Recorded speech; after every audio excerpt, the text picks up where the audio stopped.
तो अगर आप एसआरएच के फैन हो तो आपने ऑक्शन से पहले बहुत सपने देखे होंगे जब आपकी टीम में Ishan Kishan, Travis Head and Abhishek Sharma शामिल हो गए थे। तब आपने सोचा होगा कि ये साल तो एसआरएच का स्कोर 300 पार तो बहुत आराम से जाते रहेगा। और ये बात साबित भी हुई कहीं ना कहीं जब उन्होंने पहले मैच में राजस्थान रॉयल्स के खिलाफ 286 बनाए।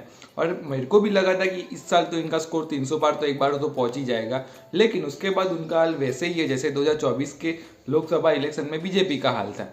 जैसे बीजेपी 400 पार का टारगेट कर रही थी और 280 पे रुक गई थी, वैसे ही अपनी हैदराबाद का भी है, वो 300 का टारगेट लेके चलते हैं और 200 भी पार नहीं कर पाते। कल का मैच की बात करूं, कल की मैच में उनके पास सबसे बड़ा सुनहरा मौका था अपनी काबिलियत को साबित करने का। इंपॉर्टेंट चीज थी वो टॉस जीते अपने बैट कमिंस। उन्होंने पहली बार बैटिंग ना चुनकर बॉलिंग चुनी। ये डिसीजन उनकी एक कॉन्फिडेंस दिखाता है क्योंकि उनको अपनी टीम पे इतना कॉन्फिडेंस था, स्पेसिफिकली उनकी बैटिंग पे, कि अगर उनको हम पहले बैटिंग करने दे देते हैं तो वो आराम से 250 के पार तो ले जाएंगे। बट कल उन्होंने बॉलिंग चुनकर ये जो उनका लैक ऑफ कॉन्फिडेंस है वो दिखाती है। वो देखकर मेरे को भी लगा कि एसआरएच कहीं ना कहीं तो बैकफुट पे है। वो बॉलिंग करने आए, स्टार्टिंग में मोहम्मद शमी ने एक विकेट चटकाया। बॉलर्सों ने काम भी अच्छा किया। सबसे पहले तो क्विंटन डिकॉक ही आउट होकर चले गए, तो उनका सबसे स्टार्टिंग तो बहुत अच्छा गया। अंग्रीस रघुवंशी एंड अपने प्यारे अजिंक्य रहाणे दोनों ने पार्टनरशिप क्रिएट की। सैल्यूट टू दैट अंग्रीस रघुवंशी, उस बंदे ने क्या बैटिंग की है कल, लाजवाब। जब ऊपर से आपके 2 विकेट गिर जाते हैं, पावर प्ले में आपका इतना स्कोर नहीं बन पाता है तो आप पे थोड़ा तो दबाव रहता है, बट उसने वो दबाव अपनी बैटिंग में छलकने नहीं दिया और जिस तरह उन्होंने एफर्टलेसली बैटिंग की। उसके बाद आउट होते सबसे पहले अपने Ajinkya Rahane, lack of intent कहूंगा वो शॉट में, क्योंकि वो शॉट वो अगर सीधा खेलते तो आराम से एक सिंगल आ जाता था, बट उनको चौका मारने का ट्राई किया। उसके बाद आते वेंकटेश अय्यर और उनके पहले 10 बॉल तो ऐसे थे जैसे सामने जिमी एंडरसन बॉलिंग कर रहे और विराट कोहली बैटिंग कर रहे टेस्ट क्रिकेट में। आई मीन एक बॉल छूता ही नहीं था उनके बैट को। बट उसके बाद उन्होंने जो कैपिटलाइज की इनिंग, स्पेसिफिकली वो पैट कमिंस की 20 रन की ओवर, 20 भी नहीं, आई थिंक कितने 24 से 26 रन की वो ओवर थी और क्या धोया है पैट कमिंस को, वो देखकर दिल से आनंद आ गया। और पैट कमिंस के भी हाल आईपीएल में अच्छे नहीं है। वो पहले बॉलर बन गए जो 2024 के आईपीएल से लेकर अभी तक 100 बाउंड्रीज खा चुके हैं।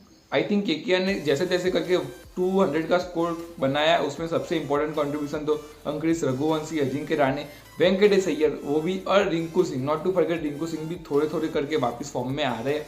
ये इंडिया के लिए, केकेआर के लिए और उनके लिए, तीनों के लिए सबसे बेहतरीन साइन है। स्पेसिफिकली मैं इंडिया के लिए कहूंगा क्योंकि हमारे पास लोअर मिडिल ऑर्डर ऐसा बैट्समैन नहीं है जो ऐसे तेज रन मार पाए। तो मैं बात करूँ बॉलिंग में तो सबसे पहले पैट कमिंस तो बहुत अच्छे से धुल गए। उन्होंने पहला विकेट चटकाया था क्विंटन डिकॉक का, बट उसके बाद जो उनकी धुलाई है वो देखकर एज ए इंडियन में तो बहुत खुश हुआ। उसके बाद आते मोहम्मद शमी, वो इफेक्टिवली रहे, इकोनॉमिकल रहे। उसके बाद कमिंग टू मेंडिस, वो भी बंदे ने बैटिंग भी अच्छी की, बॉलिंग भी अच्छी की। एक तो लेफ्ट आर्म भी करता है, राइट आर्म भी करता है। आई थिंक दोनों तरफ से वो बॉलिंग कर पाता है। तो श्रीलंका का वायरस कहूँगा जो 3 इडियट्स में था, जो दोनों हाथ से लीक पाता था, वैसे ये दोनों हाथ से बॉलिंग कर पाते हैं। उसके अलावा बाकी बॉलिंग में हर्षल पटेल लास्ट ओवर उन्होंने अच्छा डाला। पहले 2 बॉल में 10 रन देने के बाद उन्होंने कमबैक किया और आई थिंक एक वेंकटेश अय्यर की विकेट भी उन्होंने चटकाई। तो यस, उन्होंने बॉलिंग अच्छी की। बट उसके बाद मैं आता हूँ बैटिंग की बारे में, एसआरएच की। ये बैटिंग देख किसी भी बॉलर के मतलब वो 9 रन पे 3 विकेट गिर गई उनकी। और उनके बैटिंग फेलियर में मैं थोड़ा क्रेडिट या हंसी मजाक में एक बात कहूँ तो अभी नवरात्रि चल रही है और हम उनको राक्षस कहते हैं बैटिंग के। तो यस, राक्षस अभी नवरात्रि के टाइम थोड़े शांत है। ये तीनों जब मारते हैं तो राक्षस वाली फीलिंग आती है एज अ बॉलर हमको तो। बट कल वो तीनों आउट हो गए 9 रन पे। उसके बाद थोड़ी पार्टनरशिप बनना स्टार्ट होती है Heinrich Klaasen and Kamindu Mendis के बीच। बट हेनरिक क्लासन को 23 करोड़ क्यों दिए अब तो मैं खुद सोच रहा हूँ। ये बंदा अच्छा है, नो डाउट, प्लेयर बहुत ही अच्छा है, बट 23 करोड़ वाला तो नहीं है। स्टिल कल भी उनकी परफॉर्मेंस नहीं आई और उनकी परफॉर्मेंस एक दिक्कत बन चुकी है एसआरएच के लिए। ये सीजन अभी तक उनकी परफॉर्मेंस नहीं आई। अभिषेक शर्मा की बात करूँ, उनकी भी परफॉर्मेंस नहीं आई। ईशान किशन पहली मैच में 100 मारा, उसके 3 मैच में, उसके बाद उसके 3 मैच में सिर्फ 5 रन मारे, 5 भी नहीं 4 रन मारे। उसमें एक डक भी और 2 बार 2 रन मारे।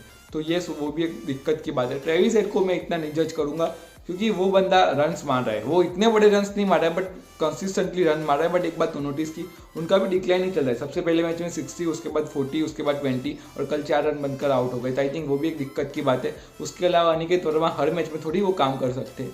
पैट कमिंस उन्होंने ट्राई किया बट वो भी फेल रहे। अल्टीमेटली कल एसआरएच की बैटिंग इतनी बुरी तरह हारी कि वो नंबर 10 पे फिनिश करते हैं और अपनी प्यारी केकेआर नंबर 5 पे आ गई। ऐसा जंप मारना चाहिए, हाई जंप कहते हैं वो जंप मारे नंबर 10 से नंबर 5 पे। करबोल और वो जीतबो रे, करबोल और वो रे, जीतबो रे, यस वो जीतेंगे मेरे को लगता है। अगर डिफेंड कर देते हैं टाइटल तो मेरे को लगता है Ajinkya Rahane as a captain अपने आप को T20I में भी प्रूव कर देंगे। टेस्ट में तो he is one of the legend. I hope you like this video, और if you like this hit the like button, और if you don't like the video please hit the dislike button as you wish, but कुछ comment करके जाइए क्या आपको अच्छा लगा क्या खराब लगा। Thank you.